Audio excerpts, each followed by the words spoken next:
It's my great pleasure to invite Patrick Elazar to present to this holy congregation his Devar Torah. Thank you very much for the glowing introduction.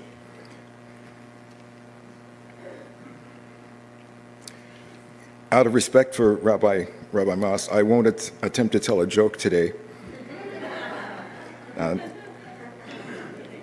All kidding aside, we are very, very fortunate to have a rabbi of the stature of Rabbi Mas, who is not just a Torah scholar and a musician and a wizard with technology and computer stuff, but also has a terrific sense of humor and is a great guy. So it's truly an honor to make an attempt at a brief Dvar Torah. I said I wouldn't tell a joke, but I will share a little something from the Talmud about humor. Rabbi Yehuda Hanassi lived during the 1st and 2nd centuries of the Common Era. He was president of the Sanhedrin and the leader of the Jewish people, as well as the editor and redactor of the Mishnah. He has so many appearances in the Talmud that people stopped writing Rabbi Yehuda Hanassi, they just put Rebbe. And like the last Lubavitcher Rebbe, you don't need to guess which one it was. Yeah, it's this guy. Rebbe followed the view of Rabbi Shimon Bar Yochai that one should not be overly joyous in this world, since they had witnessed the destruction of 90% of the Jewish people and the destruction of the temple, so there was no more joy. Just be scholarly, but not joyous.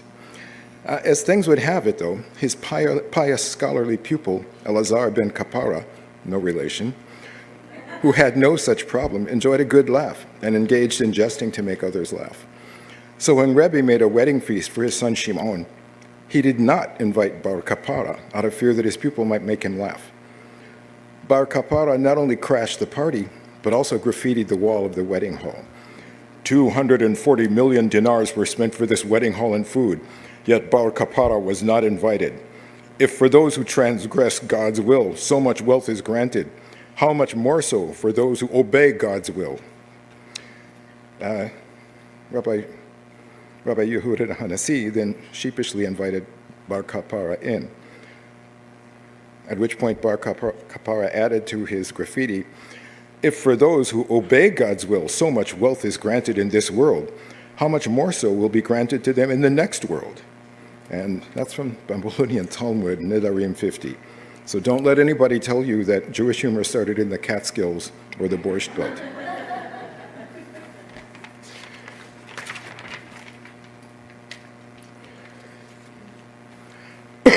Parashat Emor begins with the special laws pertaining to Kohanim, priests, and the Kohen Gadol, and temple services. A Kohen must avoid becoming ritually impure through contact with a dead body, save on occasion of death of a close relative, and other such restrictions. There are restrictions whom a Kohen may or may not marry. An ordinary Kohen can't marry a divorcee.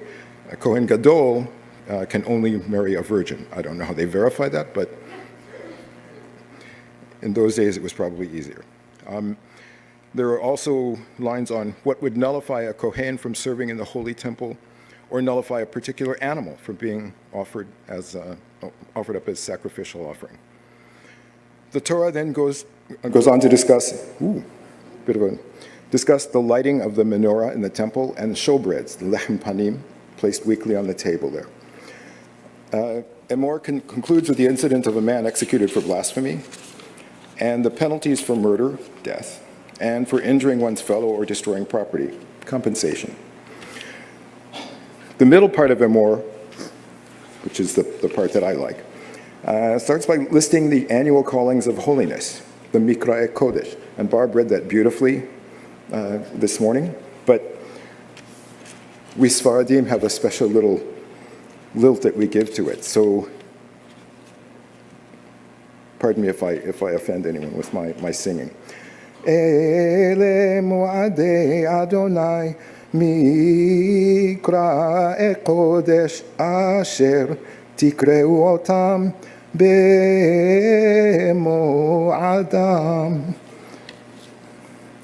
Mikra'e Kodesh, the major festivals of the Jewish calendar. Also, the weekly Shabbat is mentioned, and bringing of Passover offering on the 14th of Nisan, and the rest of the major festivals. The 7-day Passover festival beginning on 15th of Nisan, the bringing of the Omer offering from the first barley harvest on the second day of Passover, and the commencement on that day of the 49-day counting of the Omer. Now, the Omer is something I've always been interested in.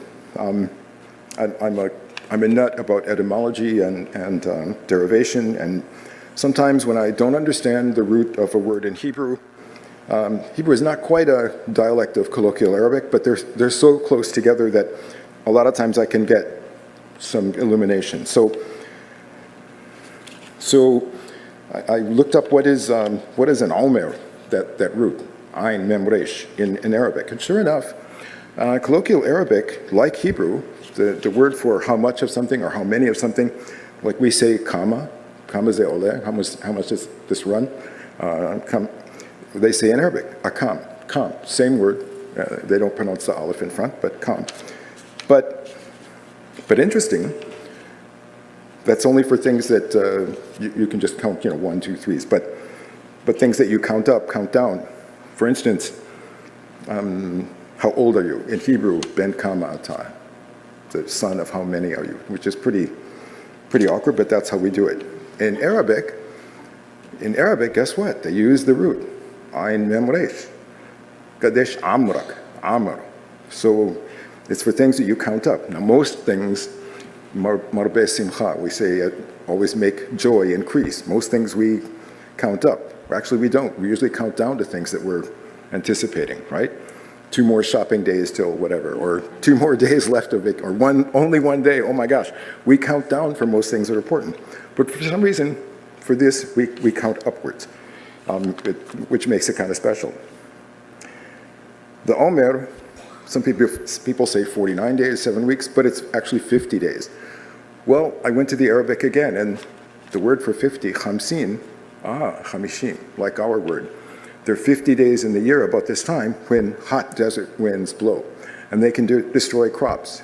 So I'm supposed to connect this to Israel. So everything so far has been connected to Israel. The crops, when we plant them, what we plant, the kinds of weather that can destroy our crops and cause famine in the land, and then we have to emigrate and become refugees all over again. Stay tuned. So the Omer is this 50-day period, and it begins on the second day of Pesach, when, coincidence, millions of Jews around the world stop praying for rain in Israel and start praying for dew instead. Again, because if the rain falls on grain that's already ripe, it can cause it to sprout and rot and spoil and famine again. So there's a connection here. In essence, the rest of Pesach does double duty. It's a freedom festival, but also eye on the harvest progress in Israel. And the Omer is also a measurement of barley. I think it's 43 ounces, trivia. But barley being the first grain that's harvested, only at the end of that period is the end of the wheat harvest. Oh, coincidentally, we count up to Matan Torah, the giving of the Torah on Shavuot, which is also the festival that commemorates the end of the wheat harvest. So now we can have bread that tastes like bread and not like cattle feed. If the horrendous does happen and a storm occurs or a sandstorm blows down all the wheat, we could eat barley for the rest of the year. In those times, there was no wholesale. You couldn't pass a train and get some wheat off the train or get loaves of bread. You had to grow it yourself, make it yourself, or you didn't have it. So there would be famine. So that's that tension, that foreboding of the time during the Omer. And the rest of the holidays are tied to agriculture as well, agriculture in the land of Israel. Summer was the time when all the crops had to be processed or dried on the rooftop for storage. We don't think about that now because some of us go to Costco and get the 50-pound sacks of flour, but most of us get it when we need it. Right? Everything else, fresh fruit comes off the truck or the train from California or from Israel every week. Then it was you grew it or you didn't have it. And if you grew it, well, then you had to eat it all or watch it rot or process it in some way. So for the barley, it was just making sure it was really dry so it wouldn't rot, and then putting it in a clay barrel stored underground or some other kind of wooden barrel, but then rodents would eat through that and get in. And then keep constant militant watch over it to make sure it didn't spoil, it wasn't eaten by rodents. And that's what you did all summer. And then the summer fruits started coming in. So figs, I mean, we get them nice and dried in a nice little chain or in a daisy chain. Well, you had to do that. You had to put them on the roof, keep them in the sun, make sure they don't spoil, dry them so they'll keep for the rest of the year. Dates, same thing. They're great off the tree, but you have to process them to make sure they dry and last all year. And again, back to the barley. If you have too much barley, you can feed it to animals. You can sell it, but everybody has their own. There's no market to sell stuff. So make it into beer, yeah, and keep that. Beer keeps better than barley. But then you have to have a place, again, another barrel buried in the ground, and it's a whole rigmarole of what do you do? It's a whole time of, I have all this wealth, this food, this stuff. But what do I do with it? And that welcome to Israel in the spring, early summer. One rainstorm, at the wrong time, could spoil the entire year's food supply. The next holiday in Callings of Holiness is a remembrance of shofar blowing on the 1st of Tishrei, and then a solemn fast day on the 10th of Tishrei. And we know those as the high holidays. This is the real, taking inventory of our soul. What have we done? What do we need to improve? What do we need to do better? But looking this as a farmer from Israel, these are really just warm-ups for praying for the re-beginning of the rainy season, which, coincidence, is on Shemini Atzeret. When people used to perform libations, they would actually take the last of the stored rainwater from last winter out of the cisterns and pour them on the altar as a libation, because we were so confident that Hashem would bring us new rains and we'd have plenty of water again for the rest of the world. I kind of skipped Sukkot. We're supposed to dwell in huts, but again, dwelling in huts was kind of like we did when we would sleep in the fields during the grain harvest or during the grape harvest and those times. So we're back to that, back to nature, back to roughing it, and remembering that our time on this earth is a short one. I kind of skipped the post-biblical minor holidays, but they fit in even more so maybe. The three, Chanukah, Tu B'Shvat, and Tu B'Av. Chanukah,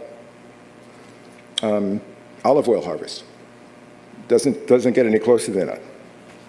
Again, full disclosure, I planted an olive orchard and did that as an enterprise in Israel when I lived there on Gezer. So it's kind of close to my heart. But olive oil harvest, that was fat for cooking, fat for cosmetic, fat for medicinal purposes. It was a lotion for your skin. It was everything. It was great, besides just being a nice salad ingredient. Tu B'Shvat, we think of that now as an Arbor Day. That wasn't really ever the time for planting trees. It was actually a tax cutoff for tithing purposes. Any fruit that ripened before that was taxed last year. Anything the fruit that ripened after that was taxed next year. And the last one, which isn't celebrated very much this year, Tu B'Av, not Tisha B'Av, but the 15th of Av, Midsummer's Festival of Love. And that was during the grape harvest, and it was kind of the winemaking festival of ancient Israel. Coincidentally, it was the only time when young men and women were unchaperoned out in the vineyards. And, I mean, nothing really terrible would happen, but you could have a really intense conversation with somebody. And that was the only time a young man and a young single woman could have an intense conversation without someone watching or listening, whatever. It was also forbidden to eat of the new grain before Shavuot. Should have talked about that before, but during Shavuot. But The only thing worse than having too much grain or having too much fruit and nothing to do with it was having eaten your wheat toasted when it was still green, and that's delicious. I've had that sitting around a Bedouin campfire, and go grab a few like whole stalks of wheat that's mature but still slightly green and still kind of sweet. And you roast it over a fire, and you don't eat, it's not like marshmallows, you don't eat a stick because it comes on a stalk, and you just hold it over a fire, cool it down a little bit, and eat it. It's delicious. But if you ate too much of that, then you don't have enough wheat to make flour to make bread with for the year. So you're always balancing plenty with scarcity, and that's life in biblical Israel. One last thing. I farmed in kibbutz in Israel for 12 years, and one of the treasures that I learned about there was, I was on Kibbutz Gezer, which was near a city built by King Solomon in biblical times. And it was one of the Jewish inhabited places in Israel that were very, very fully excavated by modern archaeologists, not the guys in the 1800s who were just looking for pieces of gold or silver and looted them. One of the things that they found there was something called the Gezer calendar. I don't have PowerPoint, so I can't show you, but you're welcome to come and look at it. And this was, we think, was a homework assignment done by a teenage kid, a young kid, because there are spelling errors and there are places where he or she gets to the end of the line and continues the word on the next line. So we don't think this was an older teen or an adult. This is a kid learning to write in a clay tablet. And it's a calendar, but by agricultural things. So starting in Tishrei, there's 2 months of drying and processing the old summer fruits that are still around, and then there is a month of planting early grains, and then a month of planting like lentils and faba beans and those kinds of things, and then a month of planting late grains, and there's a month to prune the grapevines. Well, and I won't bore you with the whole 12 months, but the funny thing is, when I farmed in Israel, I did absolutely everything that this kid did on their farm. I grew the same crops and planted them at the same time, harvested at the same time, except we didn't grow flax, we grew cotton instead. But we planted it at the same time and harvested it at the same time. So just like our sense of humor didn't start in the Catskills, the Jewish people didn't start their love of agriculture and the land of Israel in the Catskills or in Poland or somewhere else. It started here in the land of Israel, and that's where it is. Shabbat shalom. Don't go anywhere. I have a few things that I want to ask you and comment. First, I really learned a lot about agricultural life, especially in Israel, and sometimes I think that we forget how agricultural oriented the Torah is, and that's probably because we as Jews were not allowed to own land for centuries after the exile. And that is all kind of foreign to us, right? But thank you for reminding us that with the creation of the modern state of Israel, the people of Israel were able to do what the Torah says once again. And all the cycles, the sabbatical cycles and everything mentioned in the Torah still exist in Israel. And it's part of the miracle that we are not aware. So thank you for reminding us of us. One more thing. There is no such a thing of too much barley. You can always sell it to schmoozers. They will make a soup out of it. Thank you so much. Yeah.